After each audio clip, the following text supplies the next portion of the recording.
जी sir, Ejaz साहब आज कोविड-19 drive हो रही है, ओमिक्रॉन केस बढ़ रहे हैं पूरे इंडिया में, तो आप Srinagar administration what are they going to do? जी सर,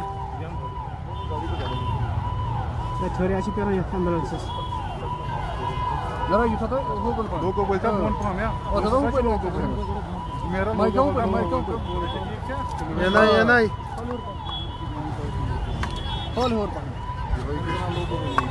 सर, ओमिक्रॉन केसेस बढ़ रहे हैं पूरे इंडिया में, तो श्रीनगर एडमिनिस्ट्रेशन की क्या तैयारी है? जिस तरीके से आपने देखा कि वर्ल्ड ओवर केसेस में ओमिक्रॉन वेरिएंट, मेडिकल एक्सपर्ट्स के मुताबिक ओमिक्रॉन वेरिएंट के केसेस बहुत ज़्यादा आ रहे हैं। उसी के चलते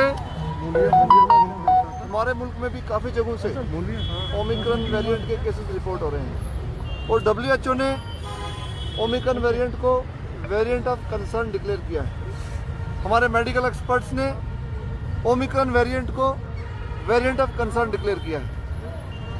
उसी के मद्देनज़र आज यहाँ श्रीनगर सिटी में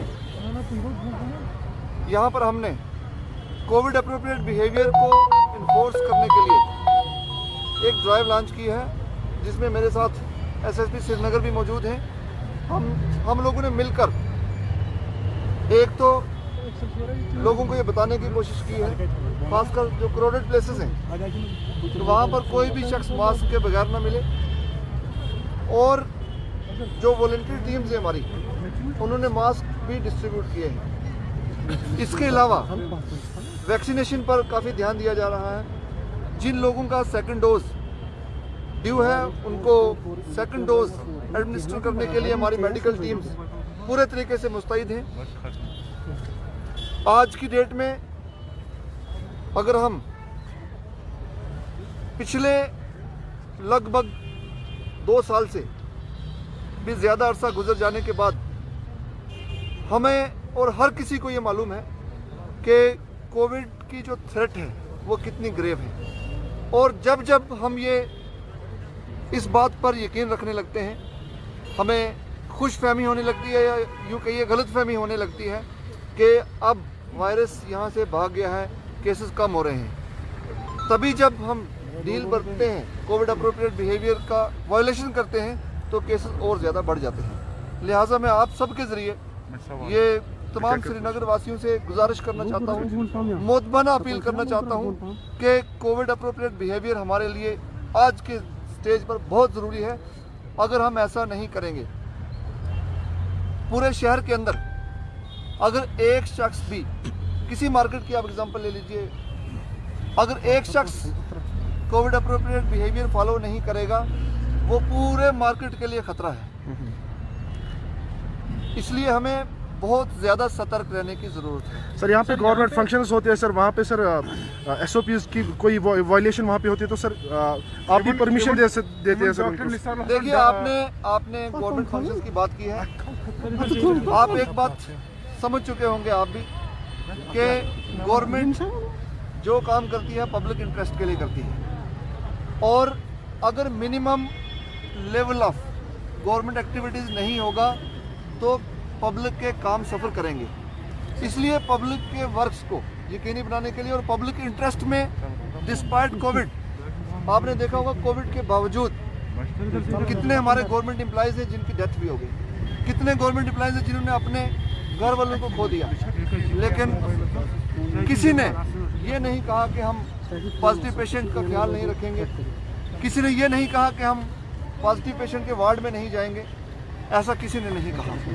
लिहाजा minimum level of government activities हमेशा रखा जाएगा, ताकि जो पब्लिक सर्विस डिलीवरी है उसको यकीनी बनाया जाए। सर, सेमिनार्स की बात करता हूँ मैं, के लिए ही क्यों चेकिंग, फुल टाइम चेकिंग क्यों नहीं, स्क्वाड्स क्यों नहीं? देखिए, आप जो सवाल कर रहे हैं उसका जवाब भी आपके पास ही है।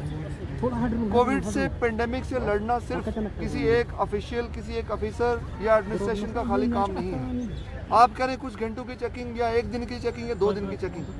मुझे अफसोस है इसका जवाब देते हुए कि हमें क्यों चेकिंग करनी पड़ती है, इन्फोर्समेंट की ज़रूरत क्यों पड़ती है। पूरी सोसाइटी को और एडमिनिस्ट्रेशन को मिलकर इस पेंडेमिक के खिलाफ लड़ना है।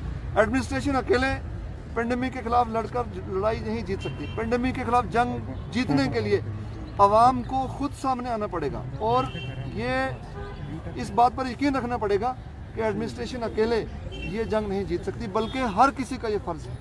सर, जो पैसेंजर व्हीकल्स है वहाँ पर भी खुद ही आवाम ये करेगी, जंग लड़ेगी कोविड के खिलाफ के एडमिनिस्ट्रेशन। पैसेंजर व्हीकल में पैसेंजर बैठे होते हैं, इंसान बैठे होते हैं और उनको भी पता है कि वायरस उनको भी अटैक कर सकता है। Thank you sir. Sir vehicle तो नहीं है, थैंक यू सर। शुक्रिया सर।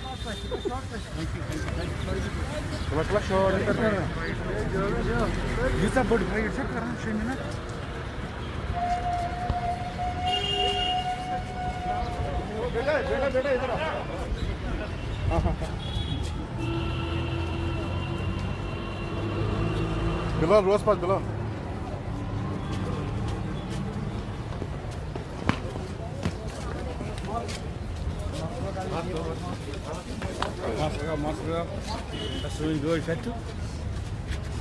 Bahta şöyle bak.